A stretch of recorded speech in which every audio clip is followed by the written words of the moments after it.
Process இருக்குல்ல, அவர் வாத்தியார்னு ஒரு விஷயத்தை கிராக் பண்ணி அதை வச்சு ஒரு கதை எழுதி அதை வந்து முழுமையாக கொண்டு வந்து நம்மக்கிட்ட சேர்க்கறது.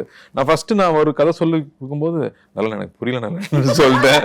I was very excited to meet நலன். நலன் வந்து கதை சொன்னாரு, எனக்கு புரியல நலன்னு சொல்லிட்டேன். ஒரு இருந்த ஓஷனோட நான் இன்னும் கொஞ்சம் ரொம்ப பிளண்டா வச்சிருந்தேன் நிறைய விஷயம். அதான் அவர் சொன்னது நான் அப்புறமா நானும் கொஞ்சம் ஒர்க் பண்ணேன், டிஸ்கவர் பண்ணேன். அப்போ அது எனக்கே கிளாரிட்டி கிடைச்சிது. அதுக்கப்புறம் நான் திருப்பி ஒர்க் பண்ணிட்டேன். ஒர்க் பண்ணிட்டு அவர்கிட்ட போகாமல் இருந்தேன். அப்புறமா தான் சார் நான் திருப்பி யாரோ ஒர்க் பண்ணிட்டேன், இப்போ பார்த்துட்டு சொல்லுங்க அப்படின்னு சொன்னேன். அப்புறம் அதே கதை நான் திரும்பி கேட்குறப்ப எனக்கு எமோஷனலாக கனெக்ட் ஆகுது, பயங்கர எக்ஸைட்டிங்காக இருக்குது. என்னையா பண்ணீங்கன்னா ஒன்றும் இல்லை சார், ஒரு 4 சீன் ஃப்ரெஷ்ஷாக உள்ளே வச்சுட்டேன், எடுத்த சீனை உள்ளே வச்சேன். But the magic of the whole film just came out. அந்த நான் திரும்ப அது திங்க் கோவிட் டைமில் எனக்கு அமிச்சாருன்னு நினைக்கிறேன். அது ஒரு ஃபுல் நரேஷன் அவர் வாய்ஸை ரெக்கார்ட் பண்ணி எனக்கு அமிச்சிருந்தாரு. அப்போ எல்லாரும் நமக்கு திடீர்னு கோவிட்ன்றுவாங்க, ஒரு 10 நாள் வீட்டில் உட்கார சொல்லுவாங்கல்ல.